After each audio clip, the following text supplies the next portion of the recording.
for the break. Anyway, we're going to be moving on to something quite different, although perhaps related, the New Year's Honours List. And it's the first of King Charles III's reign, and it's been revealed.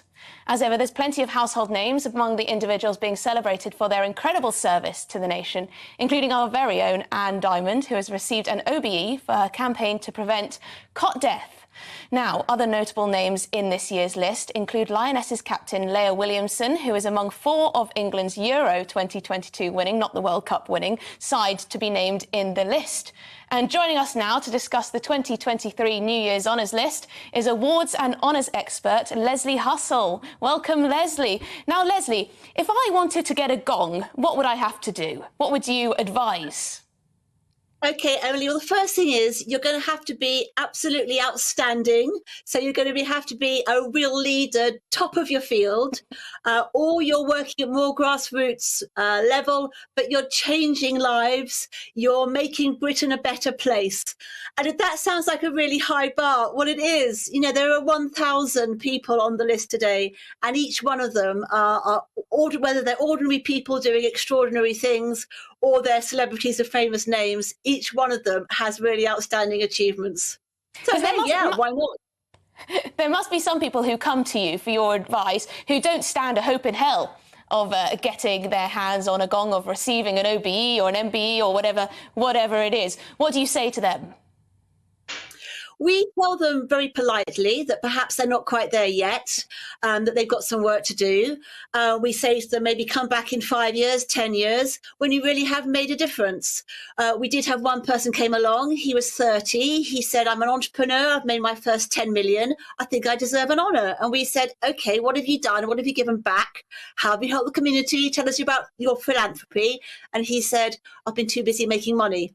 So we said, look, OK, come back when you've actually done something on a voluntary basis to really make Britain a better place. And at Awards Intelligence, you know, we're very happy to give people a free assessment, completely honestly, of what the chances are.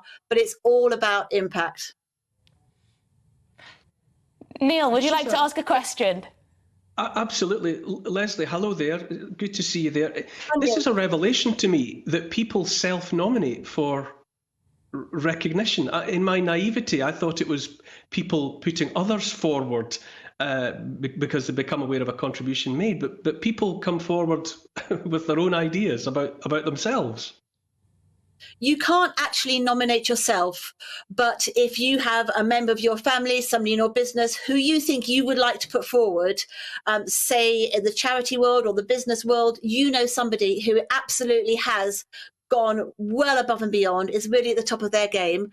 What you can do is go to the government website, gov.uk, and you can download a form. And you fill in that form, explain really what sets them apart, how they've changed things, how influential they are, how inspiring they are to others, which are just the kind of qualities that the Cabinet Office are looking for. It's about it's about leadership, about being inspiring. And then you send it off.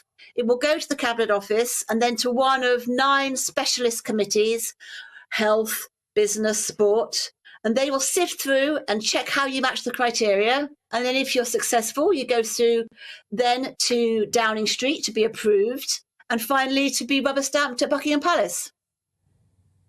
So when it comes to, obviously, a lot of the attention every year focuses on high-profile people, celebrities and sports people. Who nominates them? You know, in all likelihood, who will have put forward Brian May, for example, or whoever? I think those are the people, the famous names, who evidently come to the attention of the powers that be. The Cabinet Office and the committee chairs are looking out, and they know all these famous people. And they decide when the time is right to honour them. But that's why it's so important that people know, I think, that there is this open system that you actually can download a form.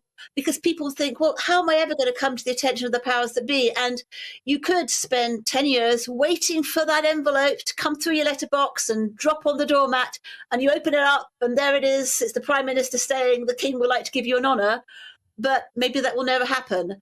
And so if you do know somebody who you really genuinely think meets those really stringent criteria, then yeah, absolutely, go ahead and put them forward. And given that it's the king, the monarch, latterly Her late Majesty, does the monarch ever nominate? Is it likely that they would suggest someone themselves that they would like to see honoured, or do they just leave it to the advisors and the wider system? It may be the king's honours list, but the king doesn't actually compile it himself. As we've said, the king could suggest somebody, but that person would have to go through the rigorous due diligence conducted by the Cabinet Office, just like anybody else. It's not favours. It's not the king saying, I have a friend. And I think if he wanted to point out somebody, for example, in the environmental campaigning world or diversity or young people, it's very clear, obviously, they would probably have come to the attention also of others if they're doing outstanding work. Lesley, am I right in thinking that one of the royal aides who worked for the Sussexes and for Kate and William was nominated? And was he nominated by the king? Because, of course, he was the one who raised concerns about Meghan Markle's bullying allegations. Yes, this is Jason Knauf. It is a particular honour which is in the gift of the royal family. Clearly, there is room, I think, for people to be a little mischief-making in saying, if the royal family have approved it, it's a snub to Meghan. However, he did also work for William and Kate when they were, before they became Prince and Princess of Wales, in communication role very clearly, very strongly. So, I think there probably is a legitimate reason there that isn't a royal snub. It's a genuine thank you, an accolade, a recognition to somebody who worked very hard for many members of the royal family. I worry that some of that it may not be fit for purpose, insofar as there seem to be quite a lot of political nominations, various ministers and former ministers, former cabinet members, etc., etc. And also, people like Nigel Farage haven't received one. And, he's not everyone's cup of tea, but you would have thought after his tremendous political campaigning, whether you support his campaigns or not, that he would receive such an award. Is there a sort of, they don't want to cause offence by any of their awards? I think that there are political awards which are promoted by the Prime Minister, by the Leader of the Opposition, and people who have long service within Parliament will get that nod. That's separate from the public process, and that's what makes the public process so valuable, is that it's not just politicians awarding somebody who's been loyal for however many years. And what I love is the range, the range of the honours list. We think about, there's an award today, a knighthood for a nuclear scientist, and there's a British Empire Medal, that's the entry level, for a Coast Guard who's done 2,000 rescues at sea.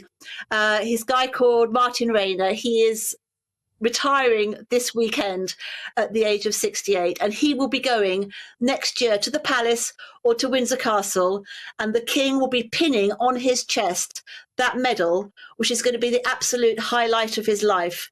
And it's that range of people who get recognised, which I just think is amazing. I would agree wholeheartedly, Lesley. I think it's fun to see the celebrities and other figures high profile being honoured. That's always interesting. But in truth, I think the spirit of it comes, doesn't it, from the otherwise anonymous figures that often late in life finally get recognition.